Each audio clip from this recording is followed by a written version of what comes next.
Another Ukrainian drone strike targets Crimea. Confident in its ability to defend the annexed territory, Russia unleashes its air defenses, sending everything from missiles flying to fighter jets so it can intercept the incoming drones. But something goes wrong. Rather than taking out a drone, Russia hits the very last thing that it would ever wanted to hit: its own fighter jet.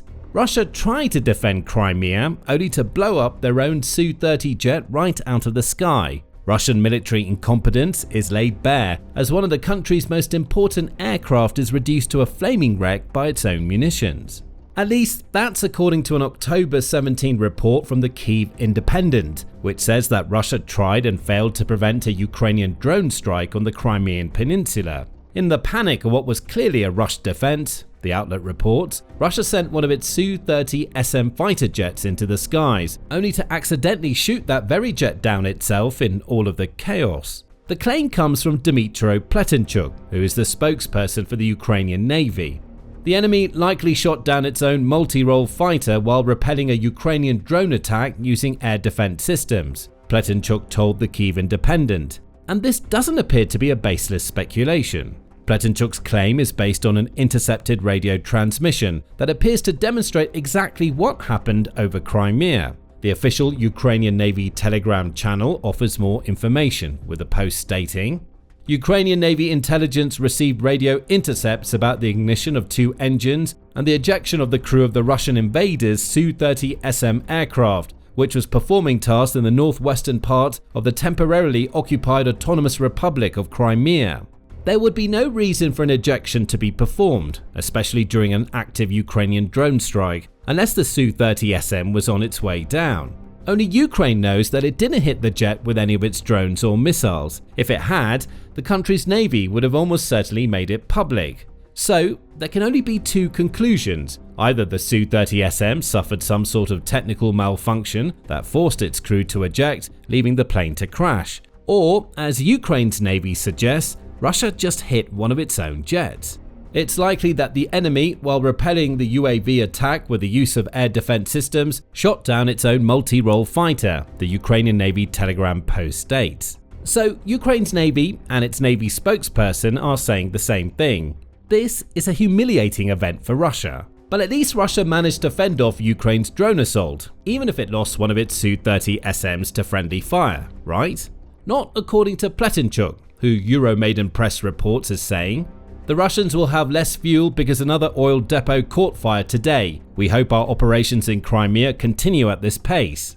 If the Russians have less fuel and an oil depot in Crimea is on fire, that tells us that Ukraine scored direct hits with its drones. It seems that Russia was so busy firing at its own aircraft that it failed to actually hit the incoming munitions that presented a threat. Confirmation of Ukraine's success comes from 2 sources, the first of which is the Crimean Wind Telegram channel. Often the source of breaking news, along with much needed evidence of Ukraine's successful strikes in Crimea, the channel shared an image and a map that appeared to confirm that Ukraine's drones did their job of hitting the Gvardeyskoye airfield and a nearby oil refinery. The map shows the relative positions of the damaged oil depot and the airfield, Crimean Wind says of one of the images that it shares. The photo shows 2 columns of smoke. The one on the right is from the burning oil depot. The channel says of a picture that shows smoke rising from 2 sources. As for the second source, Ukraine's Special Operations Forces are already telling the world about their successful strike. On the night of October 17, units of the Special Operations Forces used strike drones to hit a number of enemy targets in the temporarily occupied territory of the Autonomous Republic of Crimea. The Special Operations Forces reported on its own Telegram channel. The result of the successful actions of the Special Operations Forces of Ukraine is the destruction of an oil depot in the village of Gvardeyskoye and an FDKU of the Gvardeyskoye plant in the village of Kyiv, Saksky district. Now, that depot appears to be in flames. What's here is a 2-for-1 dose of humiliation for Vladimir Putin and the forces that Russia's leader has dedicated to defending Crimea. Not only has Russia somehow managed to shoot down one of its jets out of the sky while defending annexed Crimea against Ukraine's drones, but it's also failed to stop all of those drones from hitting their targets. As has become typical for the Russian Defense Ministry at this point, there's no official word from Russia on the fate of its stricken Su-30 SM. Instead, the country prefers to focus on what it believes it's managed to achieve when defending itself against Ukraine's attack. As the Moscow Times notes in its report on Russia shooting down one of its own fighter jets, the Russian Defense Ministry has made no mention of anything other than the projectiles that its air defenses managed to take out. Overnight into October 17, the ministry claims Russia's air defenses managed to destroy 61 Ukrainian drones, including 38 that were flying over the Black Sea and Crimea. It can be assumed that Russia's own jet wasn't included in the 38. However, it wouldn't be surprising if Russia added the jet just to pump up the numbers. And ultimately, it doesn't matter. Russia can claim to have shot down as many drones as it likes, but that doesn't change the fact that Ukraine hit its target and somehow indirectly managed to take out a Su-30SM by way of Russia's incompetence. So, what has Russia just lost over Crimea? The Su-30 is widely considered to be among the best fighter jets that Russia has in its arsenal, at least by Russia itself. In August 2021, just a few months before Vladimir Putin launched the Ukraine invasion, Military Watch magazine said that the first Su-30 took flight in December 1989, just a couple of years before the collapse of the Soviet Union. That makes it a Cold War-era jet, a statement bolstered by the fact that the Su-30 began development in 1986 and was originally going to be built as another entry into Russia's Su-27 program. As Military Watch magazine notes, the Su-30 is today fielded in larger numbers worldwide than any other Su-27 derivative and remains in production today for both the Russian military and for export, with capabilities having improved markedly since the 1990s. The outlet adds that before the Ukraine war began, Russia's Air Force had about 135 of these jets, with the Su-30 and its variants being favored due to their relatively low maintenance requirements and the fact that they retain many of the capabilities of the Su-27 on which it was based. Of these 135 Su-30s in the Russian Air Force, around 95 of them are the Su-30SM variant that Russia just managed to shoot down. Another 22 of these jets are deployed by the Russian Navy, which should make clear the esteem in which Russia holds this particular jet. And there's a good reason why Russia thinks so highly of the jet it just shot down. Even with the advent of the Su-35, the Su-30SM is still one of the best jets that Russia can field. A multi-role fighter jet crewed by 2 people, the Su-30SM flies at a maximum speed of about Mach 1.75, or about 1,350 miles per hour at high altitude in perfect conditions. The jet is equipped with a range of sensors, including an OLS-30 IRST with laser ranging used to guide its weapons to its targets, and an L-175V Kyiv 10V radar warning receiver that serves a more defensive purpose. As for the Su-30SM's loadout, the jet lives up to its reputation as a multi-role fighter. It can fire several guided munitions, including multiple versions of Russia's AA-10, the AA-11, AS-14, AS-17, and AS-18. Cab and Fab dumb bombs can also be loaded into the jet, which shows that Russia can also use its Su-30SMs to launch the infamous glide bombs it's been using to pound Ukraine cities. These glide bombs are essentially Russian Fab and Cab bombs equipped with special wing kits and basic satellite navigation systems, which increase the dumb bomb's range and allow Russia to drop those bombs without being directly over a target.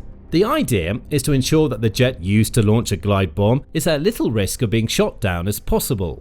That doesn't really mean much when Russia is doing the hard work of shooting down Su-30SMs for Ukraine. Only a handful of the guided munitions and bombs the Su-30SM can launch have been touched upon so far, as there are many more. But the Su-30SM has several other features that set it apart from Russia's older Su-30 models. These include a NO-11M BARS radar, Military Watch magazine reports. That radar has a 248-mile maximum detection range, along with a wide-angle heads-up display, and ironically, a new identification system that allows the Su-30SM's pilot to identify friend from foe.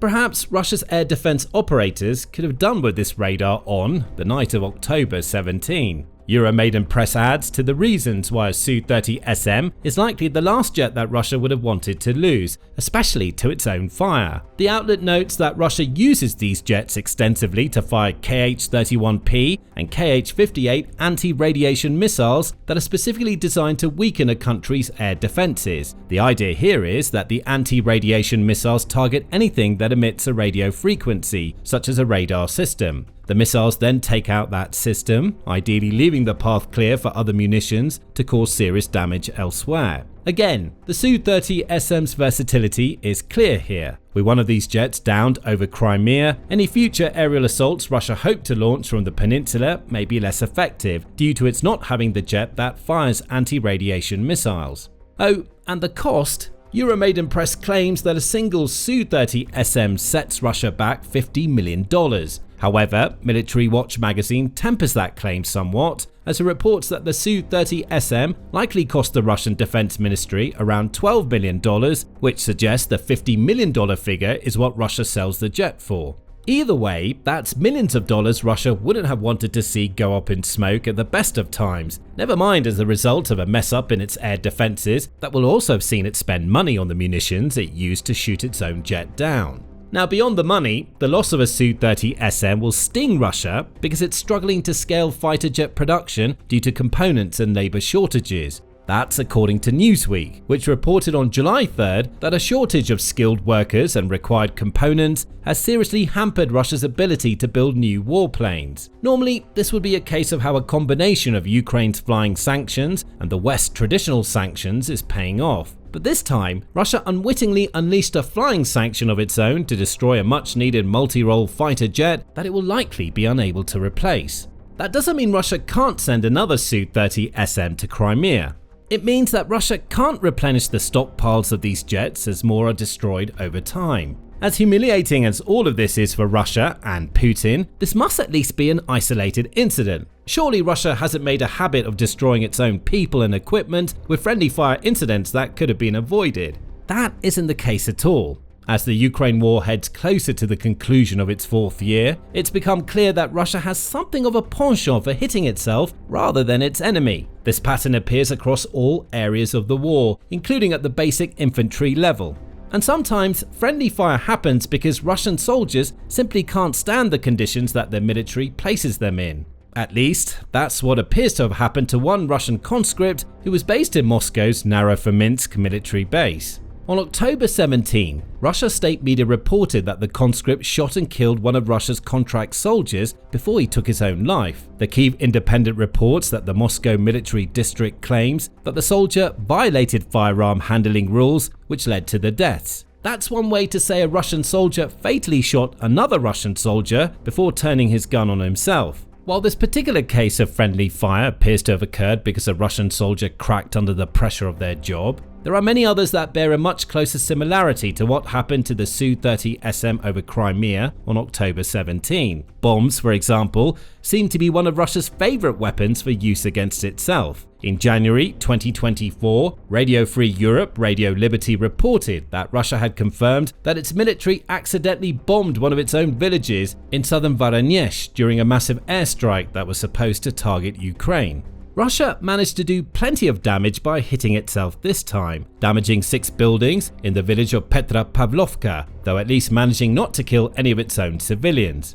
At least, that's what Russia's report claims. A little over a year later, there was another report of Russia bombing itself. This time, the Kyiv Independent says Russia dropped one of its supposed smart bombs on one of its villages in the Belgorod region. These smart bombs use the same fab warheads that were mentioned earlier and that the Su-30SM can launch, only they're equipped with a navigation module that should ensure that they reach their targets. The Belgorod bomb didn't. It was another example of Russia hitting Russia, though the bomb didn't explode upon impact. In its report, the Kyiv Independent also reveals that Russia managed to hit itself with 165 of its own fab bombs in 2024 alone, and had also struck itself with 13 of these bombs by January 26 of 2025. That amounts to a strike every 2 days, which suggests that there's a problem with the Russian arsenal. That problem, a separate report in the Washington Post suggests, could be that Russia's misguided bombs are suffering from technical malfunctions that cause them to touch down long before they travel past Russia's border with Ukraine. The outlet quotes Ruslan Leviev, who's a military expert with the Conflict Intelligence Group, who said in a 2024 Frontline update published to YouTube, "A certain percentage of Russian bombs is defective. We think these accidental releases are caused by the unreliability of these kits, something that doesn't seem to bother the Air Force." By the way, as mentioned a moment ago, Russia had hit itself with 13 of its own bombs by January 26. Fast forward to the end of July, and that number was up to 100, many of which have struck civilian areas, and some of which have landed near schools. A previous video covered this insane statistic, so check it out to learn more about what's going wrong with Russia's bombs. With all of this, perhaps it isn't surprising that Russia shot down one of its own Su-30 SMs. It certainly has a track record of hitting itself. But for the final bit of salt rubbed into the wound, it's not just crazed infantrymen or misguided bombs that are leading to Russia's many friendly fire incidents. Sometimes, Russia just does what it appears to have done on October 17 and destroys one of its own aircraft. There are several examples. In April 2024, the new voice of Ukraine said that Russia had lost at least 13 of its aircraft to friendly fire incidents in just over 2 years of war with Ukraine. It discusses the findings of a Russian outlet named The Insider, which says it's based its findings on claims in Russian sources, including several state-run outlets. The latter is about as definitive as one can get in terms of confirmation that these incidents actually happened. Russia's losses tailed up to 4 of its Su-35s, a trio of its Su-34s, a pair of A-50U early warning and control aircraft, and one each of the Su-27 fighter jet, Mi-8 transport chopper, and an Mi-24 helicopter. Other reports cite different totals, but the overall scale of losses remains consistent. Bear in mind that these are the 13 that Russian outlets reported on. There may be many more. By December 2024, at least one extra aircraft had been added to the list. This time, it was a Ka-52 chopper, Defense Blog reported at the time. That information was revealed by the pro-war Russian Telegram channel Fighter Bomber, which said, "Preliminarily our air defense system," when reporting on the loss of the Ka-52. As for 2025, the Su-30 SM in Crimea isn't even the first of its own fighter jets that Russia has taken out. In June, the Kyiv Post reported that Russia had accidentally destroyed one of its Su-25s near the settlements of Solidar. Again, Fighter Bomber reported on the incident. Astonishingly, the same Telegram channel also published a video of what appears to have happened. The footage shows 2 Su-25s flying side by side until, inexplicably, one of the jets fires a missile at the other. The targeted jet erupts into flames before crashing. The pilot, Fighter Bomber said, managed to escape the incident with little more than a broken arm. Hilariously, Fighter Bomber concluded their post by claiming that the Ukrainians will answer for this. How? Russia shot down its own jet. There's no blaming Ukraine for that. At least with the recent downing of the Su-30 SM, Russia can at least say it had been forced into action by a Ukrainian drone strike. One Russian Su-25 firing on another is more of an indicator of Russia's poor pilot training than anything else. It's starting to look like Russia is losing its grip on its own military. Friendly fire incidents happen, but to this scale and with such valuable hardware, for any other country, October 17 would have been an isolated incident that outlets all over the world would report far and wide. Based on everything just covered, shooting down one of its own Su-30 SMs is just another day at the office for a Russian military that seems to keep on finding new lows to which it can plunge. As for Crimea, Putin's hold on that peninsula seems to be slipping by the day, just like his military's ability to aim its own air defenses. Beyond the refinery Ukraine hit on October 17, another giant fireball recently erupted over Crimea as Ukraine torched an oil depot. It's not the first time that Ukraine has hit this depot, as you'll discover if you check out our video. And if you enjoyed this video, be sure to subscribe to The Military Show for more coverage of Russia's latest blunders.